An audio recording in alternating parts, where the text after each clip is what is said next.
Olá, seja bem-vindo ao Estudo Bíblico. Eu sou o pastor Robson da Ondadura Joinville. Tenho a alegria de estar com você estudando a Palavra de Deus.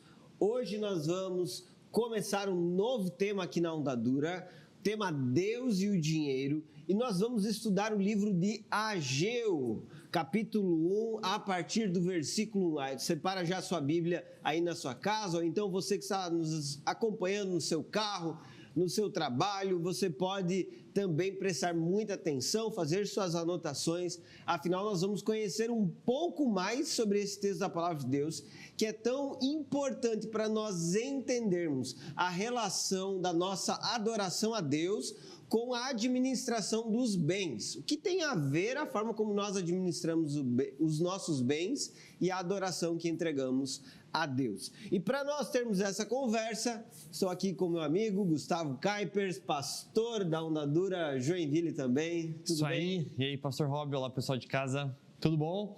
É muito bom de estar aqui, novo tema. Enfim, o último tema contra a cultura já foi excelente, né? Nós entendemos como o reino dos céus produz uma forma de viver, uma forma de pensar. E o reino dos céus não é apenas um reino de salvação, mas também um reino de transformação. E hoje nós vamos começar um novo tema, Deus e o Dinheiro. E eu tenho certeza que esse tema vai ser fundamental para a tua vida, para a minha vida, para a vida da nossa igreja. Já é, eu acho que a terceira edição desse tema, né? Acho que é o terceiro ano que a gente faz esse tema, a terceira edição dele. Um tema curto, pontual, mas extremamente importante. A Palavra de Deus, ela fala muito sobre esse assunto. E o que é importante, né? Nos nossos dias, nós temos às vezes dois extremos.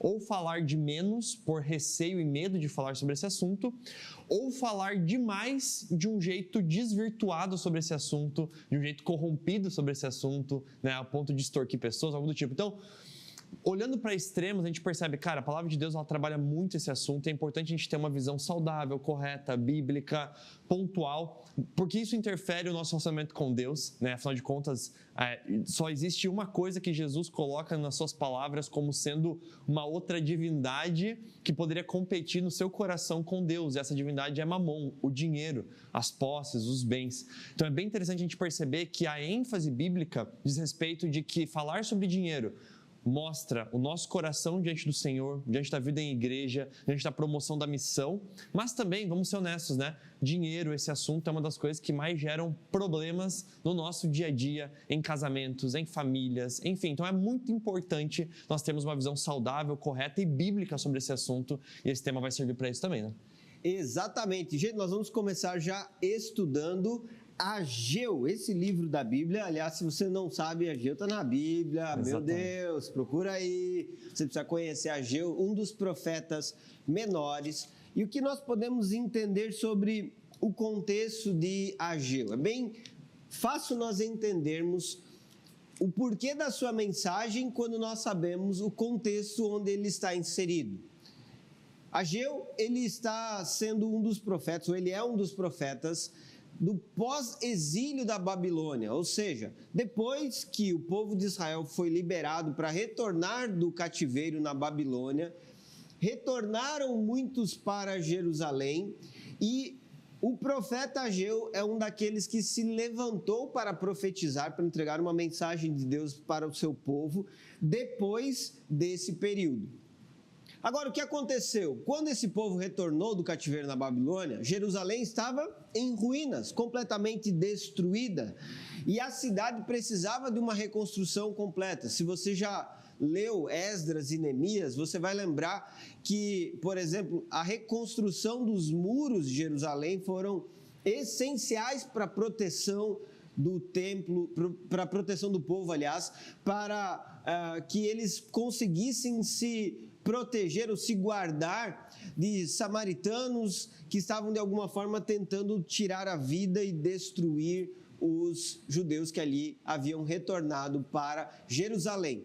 E você tem então, dentro desse contexto, uma preocupação em voltar a produzir, em proteger os muros da cidade, em voltar a ter uma vida, uma naturalidade no relacionamento com a comunidade de maneira geral.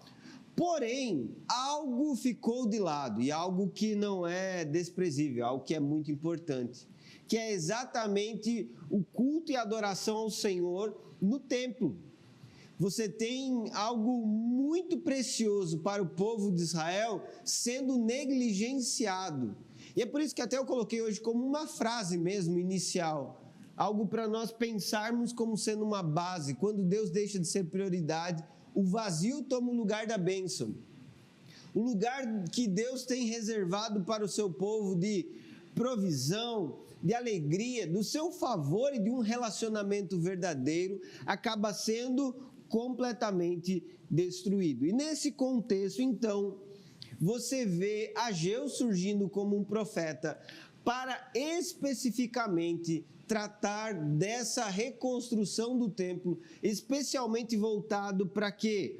Para a restauração do culto ao Senhor. A questão do templo não está na sua grandeza física, na beleza exterior e até mesmo num desejo que ele seja imponente como era o templo construído por Salomão. Não! O desejo dessa reconstrução do templo está exatamente no culto e na adoração a Deus que precisava ser restabelecido como prioridade para o povo de Israel e que não estava mais sendo.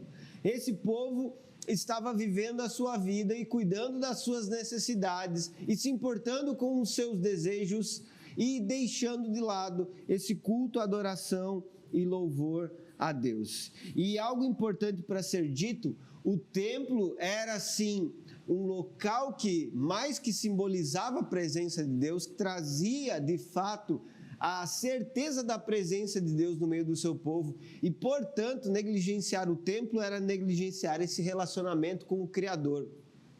E é aqui, então, onde nós temos a grande ênfase do profeta Ageu, para que o povo entendesse a necessidade de se voltar para o Senhor de coração. E um detalhe, eles já haviam retornado desse cativeiro há muitos anos, exatamente aqui, deixa eu ver se eu encontro onde eu notei, quantos anos que eles tinham retornado do cativeiro? 16 anos, e estavam há 16 anos em Jerusalém, sem se importar com essa reconstrução do templo. E só para quem já estudou Neemias, vocês vão lembrar que em 52 dias os muros foram reconstruídos, ou seja, eles foram rápidos em se proteger. Eles foram rápidos em resolver aquilo que trazia para eles conforto e segurança.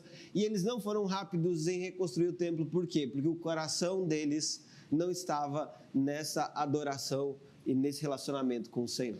É muito interessante, né? Esse contexto pré-exílico, exílico, pós-exílico. Nós temos profetas no Antigo Testamento que são dessas três fases, né? Nós temos profetas pré-exílio, que anunciavam então o exílio que estava por vir, profetas do exílio, que estavam no exílio, vivendo o exílio, seja no exílio propriamente dito, no lugar físico lá do exílio, na Babilônia, juntos, seja ainda na região de Israel, profetizando sobre aquilo que estava acontecendo naquele período. Nós temos esses pós-exílicos, que qual que é o ponto, né? O exílio, ele serve como uma disciplina do Senhor, uma correção do Senhor ao seu povo, é uma consequência dos pecados do povo, da falta de prioridade que o povo deu ao Senhor, de se desviar dos caminhos do Senhor, dos propósitos do Senhor, de se apegar a deuses pagãos, à idolatria, de abrir mão do relacionamento com Deus. E, em última análise, o exílio vem também como uma disciplina do Senhor nesse sentido. Então, pensa agora, o pós-exílio, teoricamente, deveria ser um momento em que o povo, uma vez que foi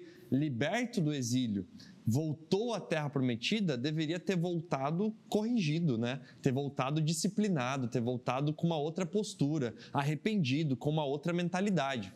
E, num certo sentido, a gente observa isso em alguns momentos, em alguns aspectos, como o pastor Rob bem falou, né? Bom, eles voltam e existe ali Esdras, Neemias, você já vê ali toda uma movimentação para a reconstrução dos muros da cidade. Mas olha só que interessante, né? O povo foi levado para o exílio. Ou seja, ficou como escravo, exilado, como servo em outro lugar, em terra distante, como estrangeiro.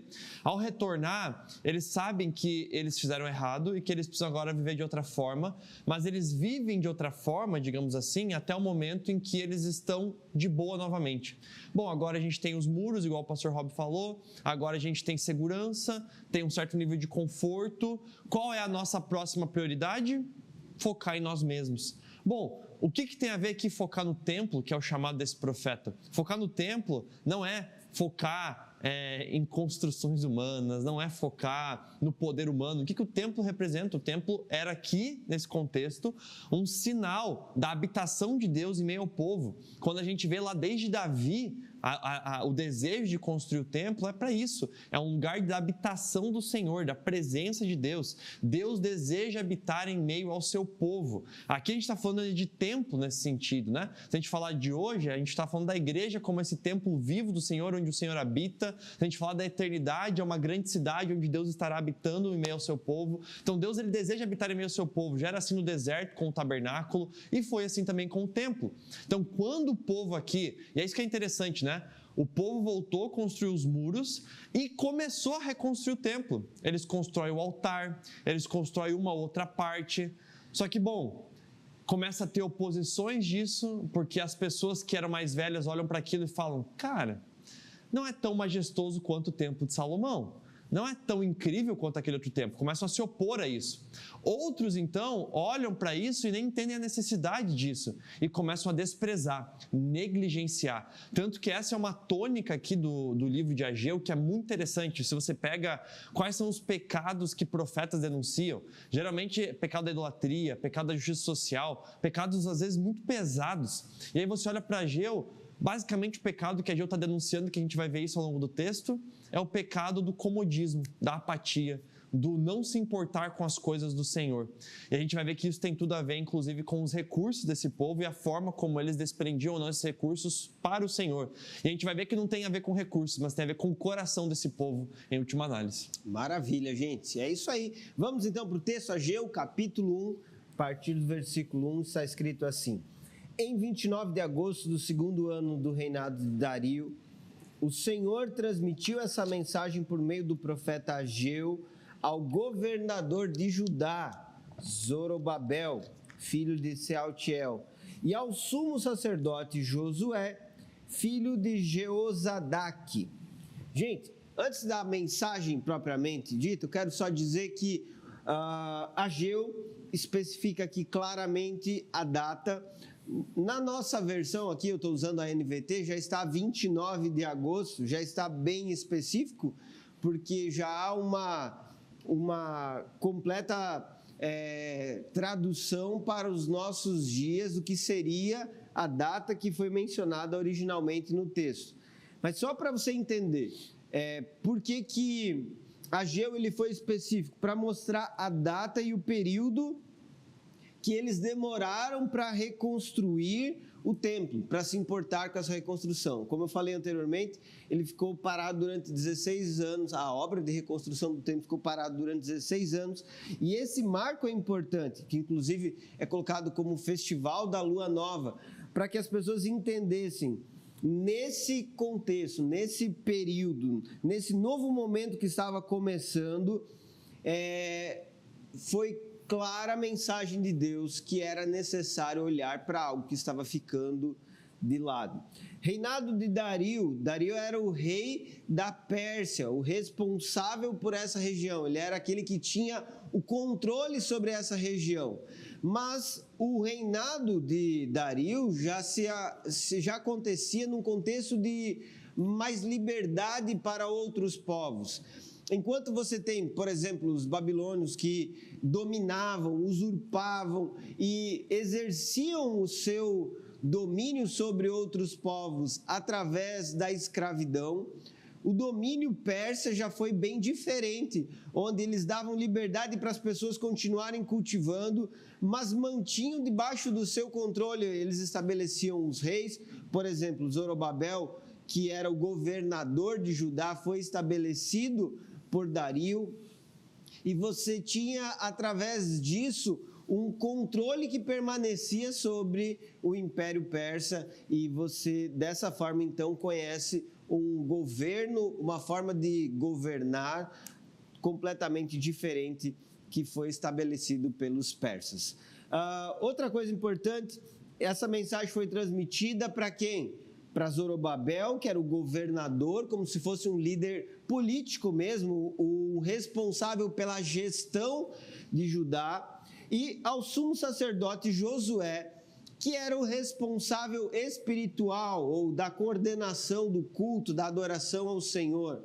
Ou seja, para as duas lideranças que tinham responsabilidade de conduzir o povo e de orientar o povo na relação com a casa de Deus e com aquilo que Deus deseja para o seu povo. Portanto, a mensagem foi dirigida a eles, por quê? Porque eles eram responsáveis diretos. Mesmo que o povo, de maneira geral, seja responsabilizado de forma lateral ou de forma consequente, você tem em primeiro lugar eles como líderes recebendo essa mensagem, porque eles precisavam ser sensibilizados para aquilo que precisava mudar. Então, Deus sempre se revela aos líderes trazendo essa clareza e mostrando até mesmo essa necessidade de mudança, de transformação.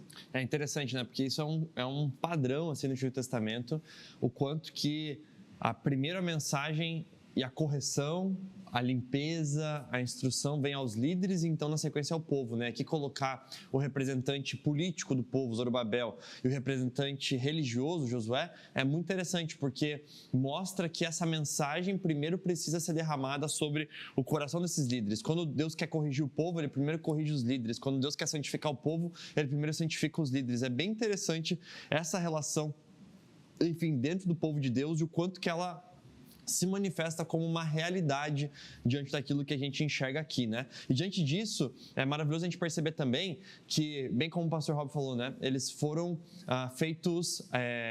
estavam no exílio ali por conta do Império Persa, e esse império aqui era bem interessante também, porque esse império, quando permitiu com que eles retornassem à Terra Prometida, eles foram muito bondosos, né? A gente vê Ciro, inclusive, sendo reconhecido no Antigo Testamento como um instrumento nas mãos de Deus, né? E aí, Ciro não era um crente, Ciro não era alguém do povo de Deus, Ciro não era um convertido ou algo do tipo, mas Ciro aqui, ele age com muita misericórdia, ele inclusive chega a devolver para o povo de Israel as riquezas que foram saqueadas do antigo templo. E aí isso é bem interessante, né? Porque esse povo agora é um povo que tem a liberdade e tem os recursos para construir esse templo novamente por meio daquilo que lhes foi dado. E por que isso não está acontecendo? Por que isso não está fluindo? Por que isso não está sendo priorizado? Sendo que a gente era escravo, estava exilado e agora foi liberto e está de volta nessa terra. E uma das marcas dessa liberdade é podermos juntos cultuar novamente o nosso Senhor na nossa terra, no templo. Então, o que está acontecendo aqui para esse povo negligenciar isso? Inclusive, é bem interessante a gente ressaltar, né? Exatamente. Vamos continuar então, versículo 2. Diz, assim diz o Senhor dos Exércitos, esse povo diz, ainda não chegou a hora de reconstruir a casa do Senhor. Então o Senhor enviou essa mensagem por meio do profeta Ageu. Por que vocês vivem em casas luxuosas enquanto minha casa continua em ruínas? Assim diz o Senhor dos Exércitos, vejam o que tem acontecido com vocês. Plantam muito, mas colhem pouco. Comem, mas não se saciam. Bebem, mas ainda têm sede. Vestem-se, mas não se aquecem. Seus salários desaparecem como se vocês os colocassem em bolsos furados. Assim diz o Senhor dos Exércitos. Vejam o que tem acontecido com vocês. Quero só chamar a atenção de vocês inicialmente para esses versículos. Coloquei aqui alguns tópicos que vão nos nortear nessa análise do texto. Primeiramente, você vê a negligência à obra de Deus. E o que seria essa negligência? A atitude que o Gustavo, inclusive, estava mencionando anteriormente. O povo de Deus usava uma justificativa que parecia muito espiritual, muito digna. Ainda não chegou a hora de reconstruir a casa do Senhor. Algo que era compartilhado entre as pessoas. Ainda não é tempo, nós ainda não temos os recursos, nós ainda não temos o projeto completo, nós ainda não temos justificativas, eles usavam várias. E diante dessas justificativas, eles então deixavam de cuidar de algo que era essencial. Lembrando, né, aquilo que eu já falei, a casa do Senhor, nesse contexto do Antigo Testamento, era o lugar da sua habitação para a compreensão do relacionamento do povo com Deus. Obviamente, Deus não dependia do templo ser construído para que ele tivesse uma casa, mas o povo precisava desse símbolo, desse referencial, desse lugar, como sendo um lugar de encontro com o Senhor, onde eles se entregavam suas ofertas, entregavam a sua adoração a Deus, mas também um ponto onde eles viviam essa comunhão como povo de Deus.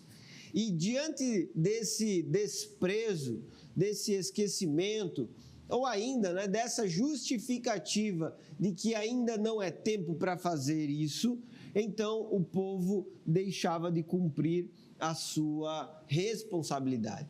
Paralelo a isso, o Senhor diz para esse povo, versículo 4, vocês vivem em casas apaineladas. Alguns vão lembrar das versões mais antigas que trazia essa expressão, e a versão NVT já diz casas luxuosas.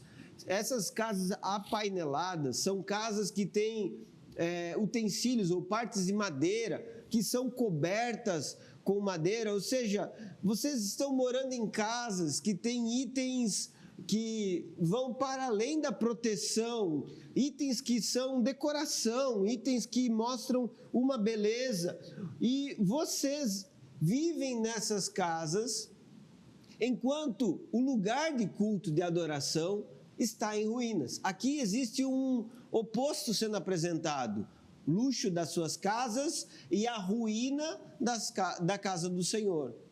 Mesmo que a casa do Senhor, local de culto, não fosse reerguido como na época de Salomão, certamente o que o Senhor está chamando o povo é uma reflexão de que nem o que eles podiam, eles não estavam fazendo. Aquilo que estava à sua mão, a possibilidade diante dos seus olhos, recursos que eles tinham disponíveis, nem isso eles estavam fazendo. E diante disso, então, você percebe que o Senhor faz um convite à reflexão, e esse convite é repetido tanto no versículo 5 como no versículo 7. Vejam o que tem acontecido com vocês. Ele chama a reflexão desse povo para eles analisarem. Gente, coloquem o coração de vocês nos seus caminhos. Essa é a expressão literal em hebraico.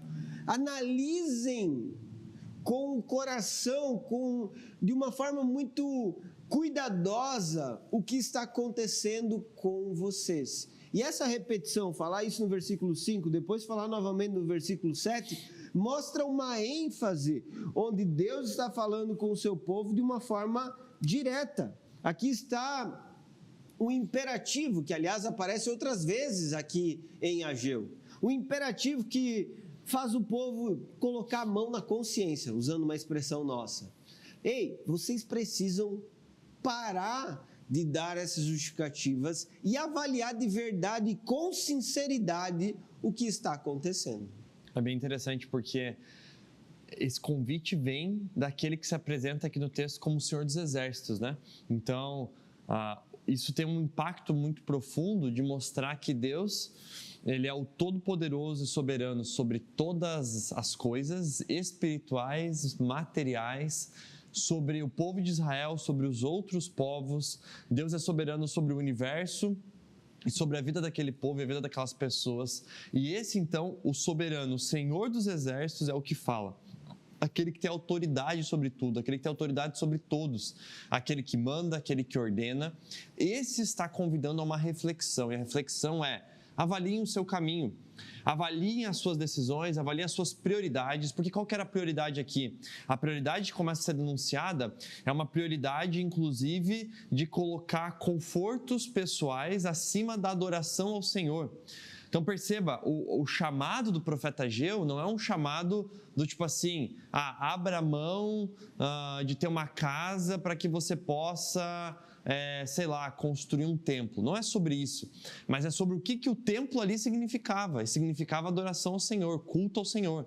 E aqui é bem interessante, porque essas casas adornadas, essas casas luxuosas, eram casas que utilizavam de materiais luxuosos. E esses materiais luxuosos eram materiais que, por exemplo, faziam parte do antigo templo, do Templo de Salomão. Então, inclusive aqui, né, isso é só uma especulação, não tem nenhuma evidência bíblica disso, mas, por exemplo, se o rei da Síria, Ciro no caso, devolveu muito das coisas que foram saqueadas do templo, pode-se até conjecturar que talvez essas pessoas pegaram até um pouco desse material para usar nessas casas luxuosas, por que não? Mas isso não tem nenhuma evidência bíblica, é só uma suposição. Mas mesmo que não usassem isso, eles estão usando de coisas e estão nutrindo e alimentando, investindo tempo e recursos em algo que naquele momento não deveria ser a prioridade deles. Era errado o povo ter casas? Era errado o povo ter algum conforto? Era errado isso, era errado aquilo? Nada disso era errado. Mas o que estava errado aqui? Evidentemente, a falta de prioridade na adoração e no culto ao Senhor. Eles voltaram do exílio, o exílio foi um alerta, o exílio foi uma disciplina, eles voltaram do exílio e ao invés de voltar do exílio e se voltar para Deus, eles voltam do exílio e se voltam a si próprios, a si mesmos e vivem e buscam a viver para os seus próprios confortos, para os seus próprios prazeres, para a sua própria segurança, ao ponto de que quando eles são confrontados agora pelo Senhor, esse chamado de observar o caminho é mais ou menos assim: bom, olha de onde vocês saíram, olha onde vocês estavam, olha para onde eu, Senhor, os trouxe novamente, observem o caminho de vocês, lembrem-se do que levou os seus antepassados ao exílio e observem naquilo que vocês hoje de volta estão negligenciando e de volta estão tropeçando nesse mesmo pecado, nesse mesmo erro, inclusive não se afastar do Senhor, né? Exatamente. E aí nesse contexto, então, o que você percebe? Zorobabel não, Ageu, falando sobre um contraste que existia. Ele diz, vocês podem semear, mas vocês não estão colhendo. Vocês podem comer, mas vocês não estão se fartando. Vocês podem se vestir, mas não estão se aquecendo. Ou seja, ele mostra claramente que o propósito com que eles estão buscando, o que eles estão fazendo, não está sendo suprido plenamente. Comem, bebem, mas não saciam, não continuam tendo sede. Exatamente por quê? Porque tudo que eles estão fazendo está sendo como que colocado num saco furado, saquetel furado, a versão mais antiga fala isso, né? É como se fosse o seguinte: recebe o salário e quando o salário cai na conta, o cheque especial já estava ali e ele já suga todo o teu salário e você não aproveita nada do teu salário, porque na verdade ele foi completamente tomado pelo banco, porque você não tem mais ele sob o teu domínio, você já usou ele antecipadamente, ele já foi devorado pelo próprio juro do banco e nesse caso aí o devorador é o próprio homem que está administrando esse dinheiro, essa é a grande verdade. E o que o texto está dando a entender? Gente, vocês estão construindo suas casas, cuidando da vida de vocês, focados em suas próprias vontades, negligenciando o templo, a casa de Deus, mas o que vocês estão fazendo não está sendo produtivo, não está sendo suficiente. Por quê? Quando Deus não é a prioridade, mesmo fazer muito, mesmo conquistar muito, acaba ainda se tornando insuficiente.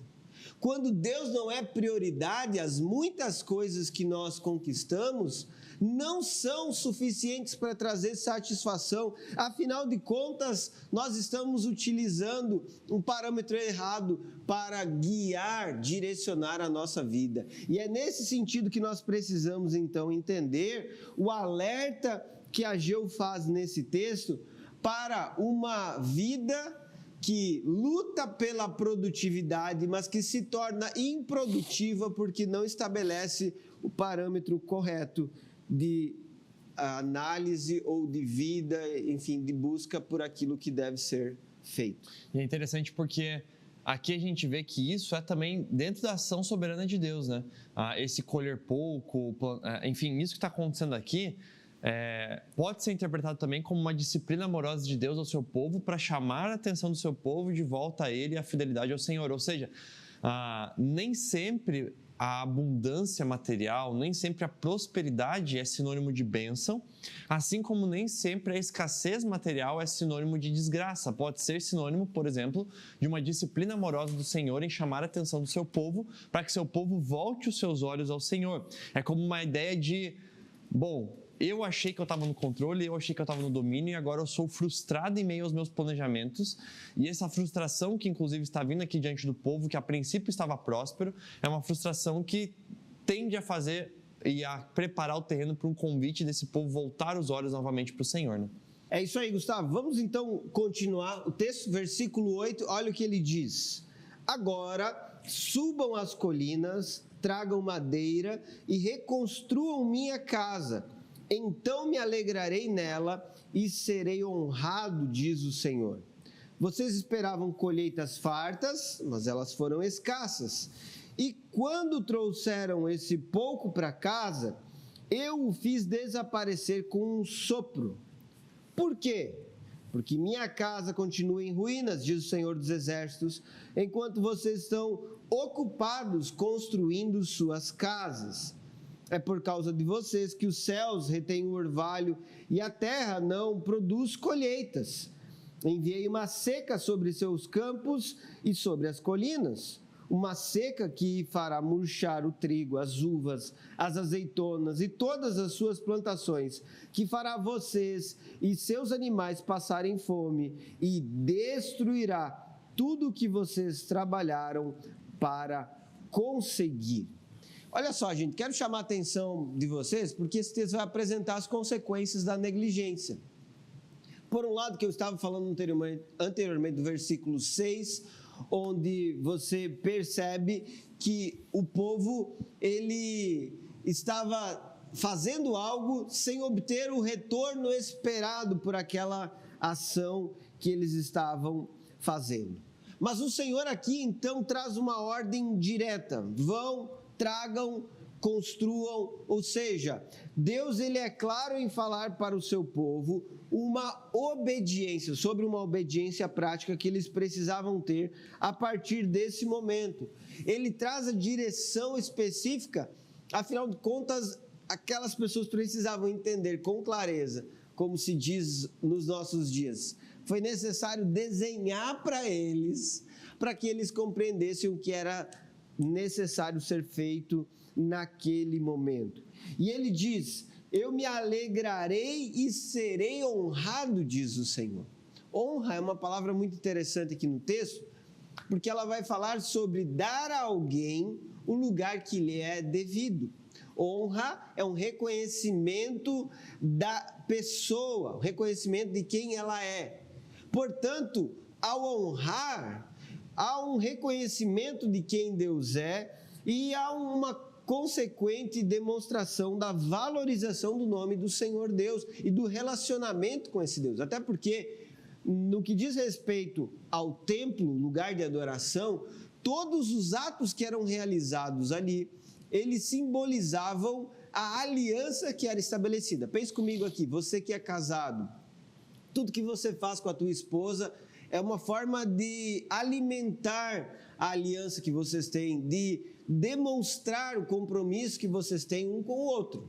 Então, o povo de Israel tinha uma aliança com o seu Deus e todos os atos de culto e adoração, quando eles eram realizados, ratificava essa aliança e esse compromisso que eles tinham com o Senhor. Outra coisa que acontece é que no versículo 9 até o versículo 11, o Senhor mostra que ele, de forma direta, estava trazendo algum tipo de consequência por esse desprezo à casa dele. Ele diz que escassez, ainda, aquilo que é levado para casa desaparece como um sopro, e sopro é uma palavra que vai se referir a uma ação direta de Deus, ou seja, Deus está dizendo, eu estou agindo para que o que vocês plantam e colhem não tenha uma grande abundância como poderia ter. E ainda ele fala depois, o céu retém o orvalho, a terra não produz colheitas.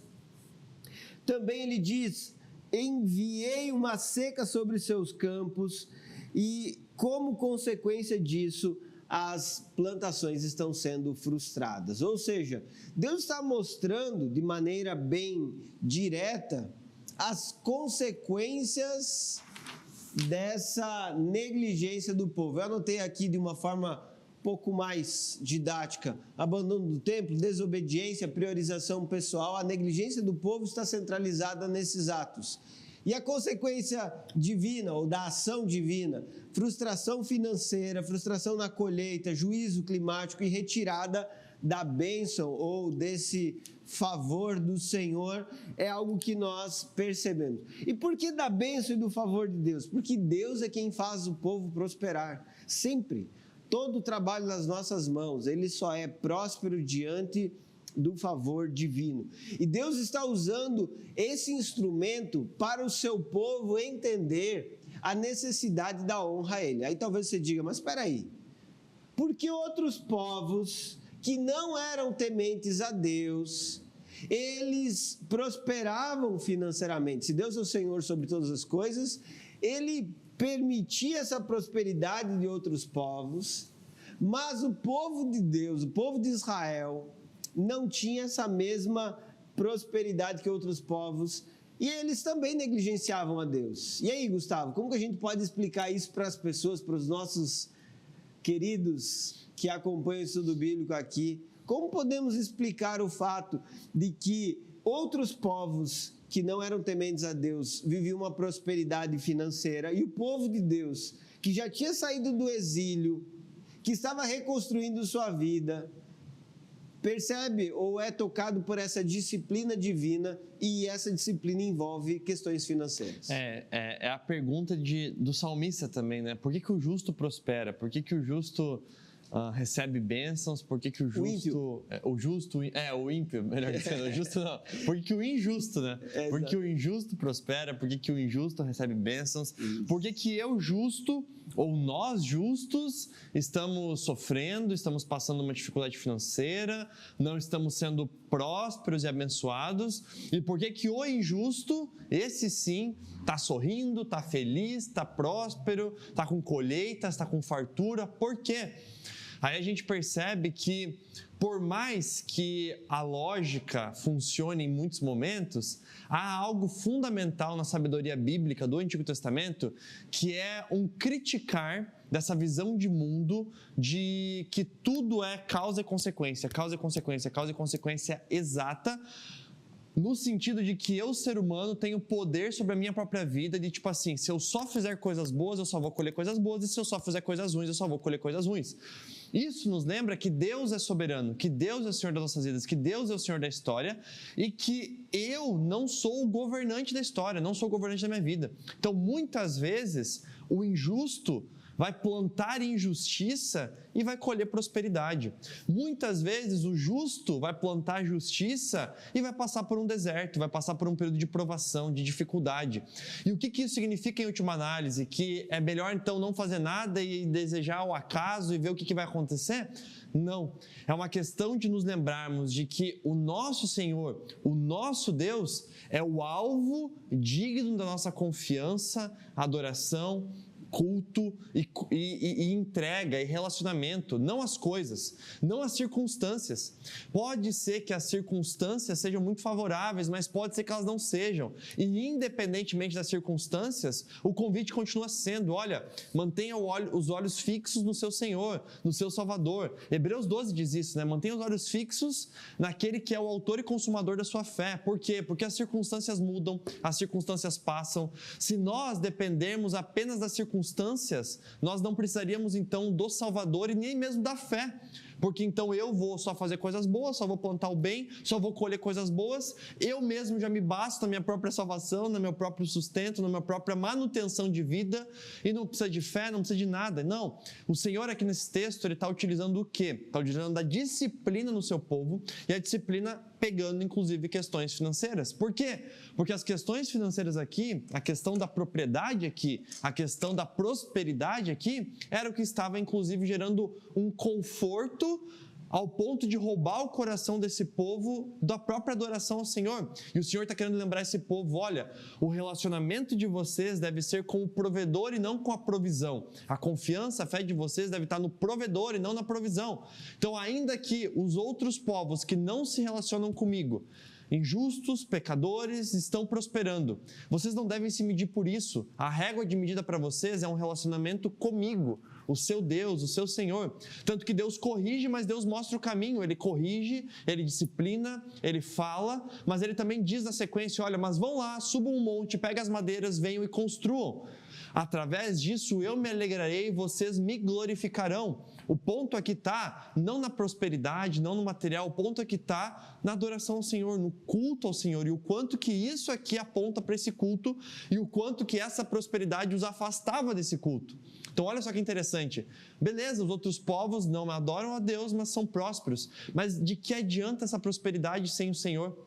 Aqui, o que Deus está chamando a atenção é que mesmo em meio a uma circunstância de disciplina desafiadora, de deserto, ainda assim era muito mais valioso ter o culto ao Senhor restaurado do que então ser igual aos outros povos e estar na prosperidade, mas longe de Deus, afastado do Senhor, né? Exatamente. E essa compreensão do que o texto ensina é muito importante, porque ela direciona o povo de Deus a entender a prioridade do relacionamento com o Senhor e as coisas que envolvem o reino de Deus na sua vida. É óbvio, nós não estamos mais debaixo dessa antiga aliança onde o templo ele era o lugar exclusivo da habitação de Deus. De fato, hoje nós somos o lugar da habitação de Deus. Mas o princípio da prioridade para as coisas que envolvem o reino de Deus, e isso fala também sobre a igreja local, sobre o cuidado com a estrutura. Até acho interessante que eu li um comentarista que disse que o cuidado que nós temos com as coisas que falam sobre Deus, e aí ele falou sobre a igreja em si, estrutura física, denota muito de como está o nosso coração no relacionamento com Deus. E essa é uma grande verdade, porque por vezes você encontra lugares de culto completamente desorganizados, desleixados, abandonados, sujos, desprezados de fato. E isso mostra o quanto o coração das pessoas naquele lugar está desprezando a Deus e o relacionamento com Deus. Agora, quando existe excelência, zelo e cuidado, você tem uma expressão visível do quanto aquelas pessoas se importam em viver um relacionamento com Deus. E por isso fica bem evidente o chamado de Deus ao seu povo dizendo, eu me alegrarei nela, ou seja, nessa casa de adoração, e eu serei honrado. Eu acho interessante que Deus diz, eu vou me alegrar com essa atitude de vocês. Por quê? Porque essa atitude expressa o desejo por um relacionamento verdadeiro. No momento em que o povo de Deus decide priorizar as coisas de Deus, as coisas que falam sobre Deus, as coisas que externam quem Deus é, consequentemente Deus ele se alegra, ele é honrado, ou seja, ele recebe o lugar de reconhecimento e valorização que nós precisamos. E isso, né, Gustavo, na história da igreja aparece, por exemplo, na igreja cristã, né, no cuidado que as igrejas têm com catedrais, com espaços físicos que possam ser mais do que um lugar de encontro para culto, possam ser uma expressão da beleza do Criador. Então, até nesse sentido, você tem muito sendo demonstrado através dessas construções que não têm o propósito de trazer uma glória direta para a pessoa, ou para o construtor, ou para a igreja em si, mas para o Deus que essa igreja está representando. É muito interessante, né? Porque ao longo de toda a história da igreja, isso foi uma compreensão clara e, infelizmente, nós, achando que somos mais espirituais do que toda a história da igreja, a gente acha que o desvalorizar do físico é ser verdadeiramente espiritual, enquanto que a palavra de Deus, ela não é uma palavra dicotômica, ela não é uma palavra que quer colocar contra o mundo físico e o mundo espiritual. Não é isso, isso é outra coisa, isso é outra religião, isso é outro pensamento. A palavra de Deus, ela crê que tudo serve ao Senhor, que tudo deve estar redimido ao Senhor e que tudo deve apontar para a glória de Deus, inclusive o físico, o material. Então, esse cuidado, né, com a beleza, com as estruturas, com tudo. A gente não está falando aqui de luxos desnecessários, a gente não está falando aqui de outra coisa que os profetas também denunciam, que é de você enriquecer e simplesmente utilizar de luxos e riquezas dentro do ambiente religioso, negligenciando as necessidades do povo. Não é sobre isso, porque os próprios profetas também denunciam isso, mas é sobre o quanto que todas as coisas cooperam para a adoração ao Senhor. É como um atestado ao mundo, né? Aquele que olha, por exemplo, para a igreja, para o culto. Isso é uma coisa que a gente vê nos nossos cultos, inclusive, né? Pessoas que entram e elogiam um banheiro limpo, elogiam um ministério infantil bem organizado, elogiam um espaço de culto que... o espaço demonstra uma clareza, uma direção que esse povo que ali está reunido tem de uma adoração correta, fiel, clara, saudável ao Senhor, a Deus, e não que é uma bagunça, não que é uma desordem, não que é uma baderna, não que é algo que de alguma maneira ele está sendo desprezado pelas próprias pessoas que ali estão. Pensa, uma pessoa que visita a tua igreja, olhar a igreja e pensar assim, olha, essas pessoas que aqui estão dizem que estão aqui reunidas para adorar ao seu Deus, e estão fazendo isso sem zelo nenhum, desprezando, com tudo bagunçado, tudo zoado, enfim. O quanto que isso também testemunha negativamente da forma como nós queremos, né? Que o denúncio desse texto também, né? Bom, vocês, no final das contas, estão muito preocupados com questões físicas, materiais, no que diz respeito aos teus confortos. Agora, quando isso diz respeito a um relacionamento com Deus, ou a um glorificar ao Senhor, um apontar para o Senhor, ou em gerar um ambiente de adoração ao Senhor, aí vocês não querem. Aí vocês querem dizer que isso não é espiritual, que isso não tem que se envolver. Mas quando é para o teu conforto, aí sim, aí você quer. Então essa também é uma denúncia bem interessante que esse texto faz, né? Maravilhosa, aliás, bem importante e nos leva a uma reflexão. Quero fazer uma pergunta para você. Você concorda com isso? Você discorda? Escreva aqui nos comentários qual é a sua opinião sobre isso, como você enxerga essa realidade, você entende a necessidade de ter zelo. Eu, por exemplo, desde pequeno eu aprendi, a melhor roupa é a roupa para ir para o culto. Meus pais sempre fizeram isso e eu repito hoje com os meus filhos. E é importante nós pensarmos sobre a forma como nós encaramos esse relacionamento com Deus, o culto público, o relacionamento com a igreja. Isso fala muito sobre a forma como nós honramos e reconhecemos a Deus. Amém. Maravilha. Foi só o primeiro do Deus Só e Dinheiro. Só o primeiro, tem mais. Teremos outros em outros textos, isso será bom demais. Com certeza, vamos aprender muito ainda sobre esse tema. Compartilhe isso com seus amigos, com o seu GP, compartilhe isso com a sua igreja, certamente vai trazer muita edificação. Deus abençoe e até o próximo. Valeu!